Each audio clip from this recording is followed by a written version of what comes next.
Hey, it's Liz DiAlto, and this is the Untamed the Wild Soul Woman podcast. From body image, sex, spirituality, money and relationships, to motherhood, creativity, business, communication, and desire, Untamed the Wild Soul Woman is the place to come for real stories and powerful advice to help you reclaim and redefine womanhood in the 21st century.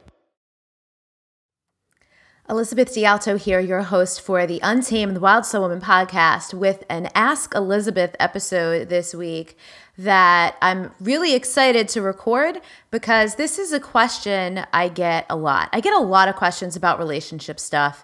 I always have, and I think it's just because romantic relationship stuff especially, but we don't escape life without going through relationships, right? Like we don't get a free pass. We don't get to not deal with our stuff as it comes up as we relate to other people. And so I'm going to answer this question in the context of romantic partnership, but just know that my answers can be applied to any kind of relationship, because sometimes it's hard to let go of friendships. It's hard to have your relationships change with family members or coworkers, right? Like if you're transitioning out of a job and you're like, oh my God, well, my relationship with these people who I was so close to was strictly based on like this working relationship that we had, and now we're not working together. How does it all work? So there's so many different factors in life that are constantly impacting the dynamics of our relationships with people. And so anything that I share today on the show could be applied to any kind of relationship, truly. So let me read you the question that someone submitted.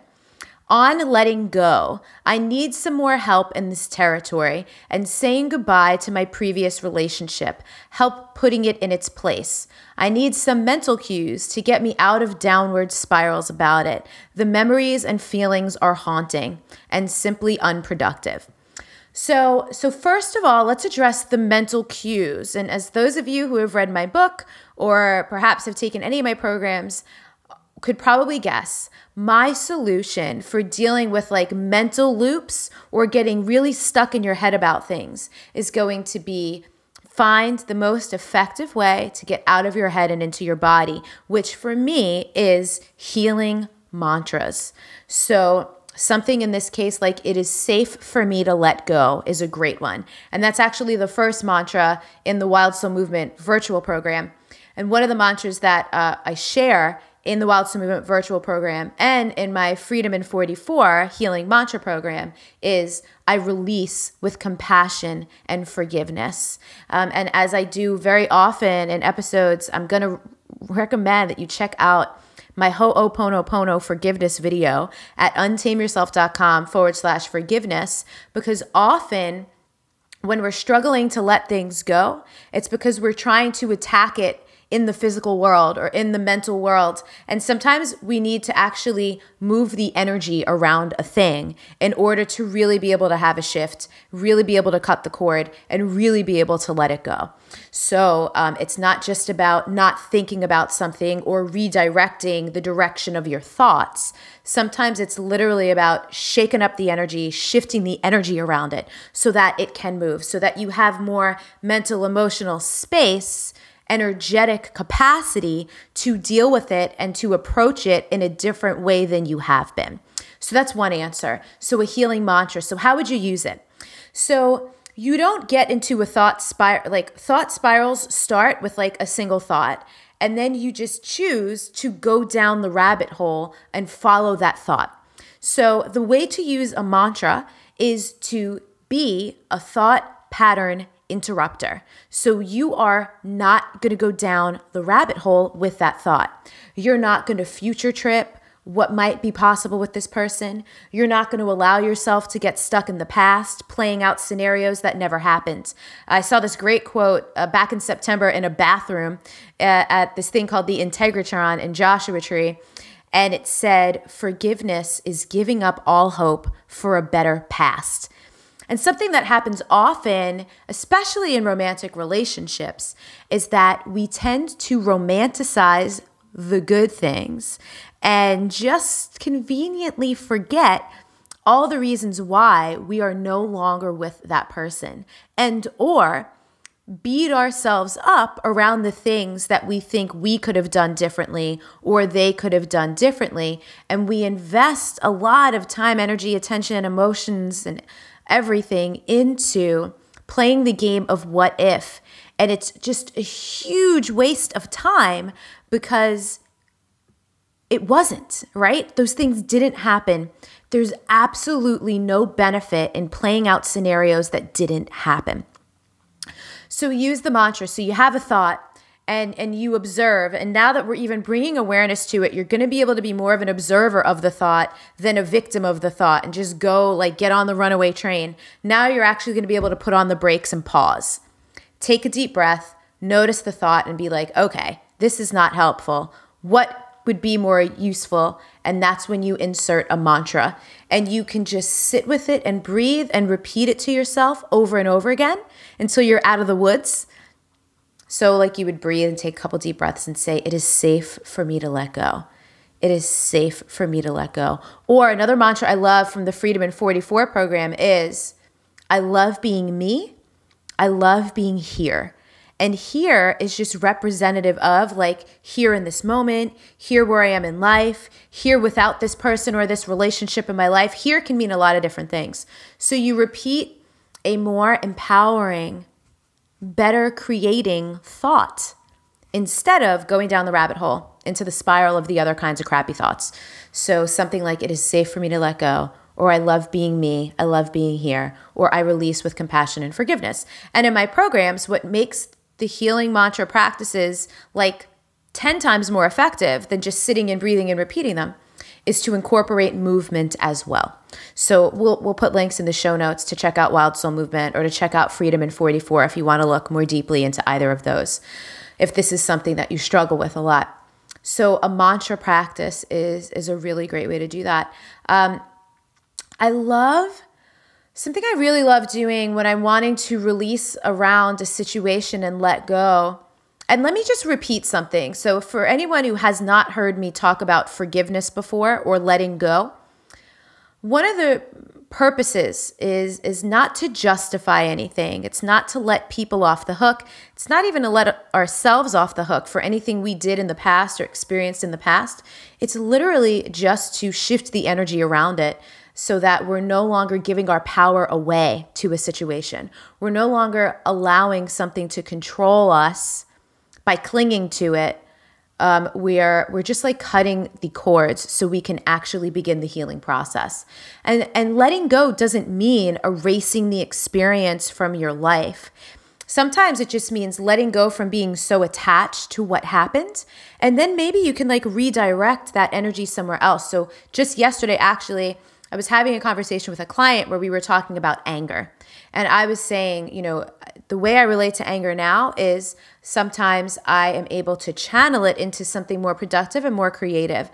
So when I think about human trafficking and the fact that like slavery is still a thing and sex trafficking is a thing, that fires me up and that makes my blood boil. And I could spend time feeling enraged and disempowered, or like I can't do something about it, or I can write a blog post. I can record a podcast. I can use my voice to put some kind of resource in the world to create awareness around something or to create change around something. I can donate, which I do on a monthly basis, to A21, which is an organization that fights to end human trafficking. So we can take these negative emotions and channel it into something more useful to create a change or to create a shift. So instead of just beating yourself up about it or deciding I need to get out of this or I don't want to do this anymore, you can go, how can I make this useful in my life? What can I bring into my current relationship? Or what can I bring into my search for a partner from the past one? What inspiration can I take? Something else you can do that I love to do is make a list and like make it on like a tearaway sheet of paper that then you can rip up and burn, which is part of the releasing. I love burning stuff to release it because like fire is an element of transmutation.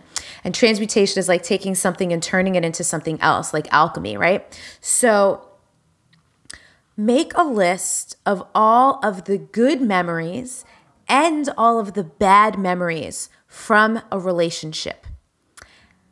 Under each memory, write down the lessons learned, whether it's good, bad, or ugly. Because sometimes the contrast is so useful. By having an experience that you didn't like, you then get to go, well, what didn't I like? Great. What's the opposite of that? And now you're getting pointed more towards what you do like or what you do want. So we need contrast. We need friction. We cannot have growth without friction. We cannot have expansion without contraction. So we need all of these things. And it's a matter of making it useful or finding a way for the experience to serve you beyond torturing you or haunting you or being something that keeps you stuck and unproductive, as the person who asked the question said. So make that list of all the good memories, the best memories, right? And then all the crappy memories, and then the lessons learned from each thing. And then you burn that list. You know, one of the things I love, I've never been to Burning Man. I have a lot of judgment around it. I'm probably going to go this year, but I always love learning after Michael comes back, because he goes every year. One of the concepts that he brought back from Burning Man a couple years ago is the idea of impermanence, right?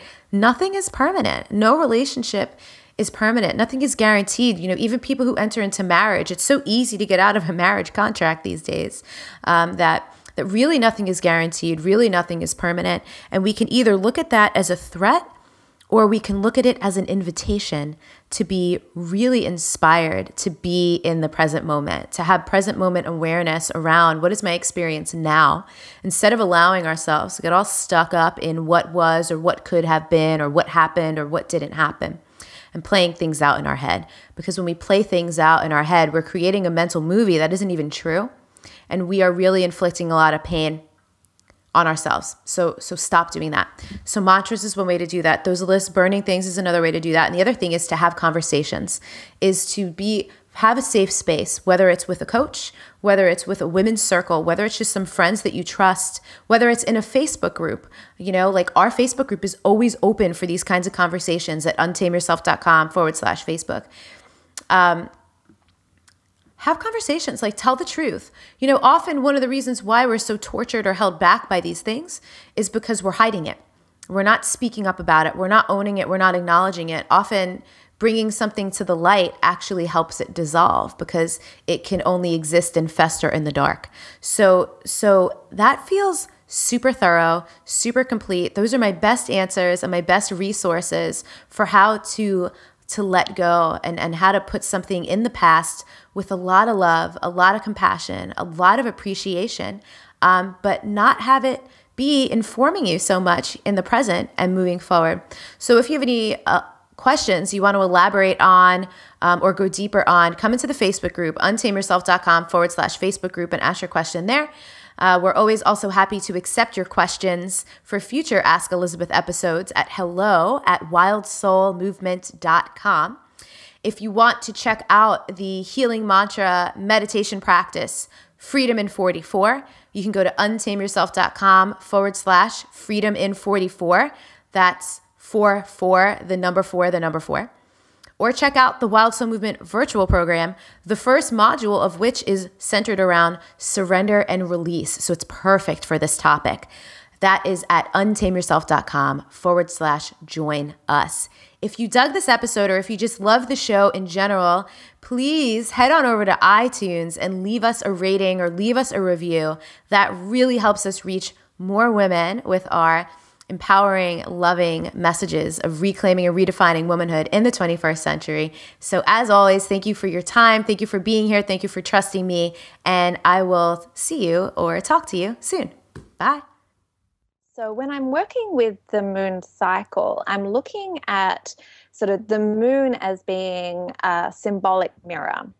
So I'm not looking at the moon as making us do anything, or, I guess a lot of people, when they start interacting with the moon, I see the language creep in around, I'm feeling like very teary or very upset or very overwhelmed, like it must be the moon. And I suppose my approach to this, or the way that I interact with the moon cycle, is one of empowerment, which is that the moon is really acting as a mirror for us, illuminating what's going on within ourselves. So illuminating that emotional world, our subconscious world, rather than sort of, in this external force, which is making us feel a certain way.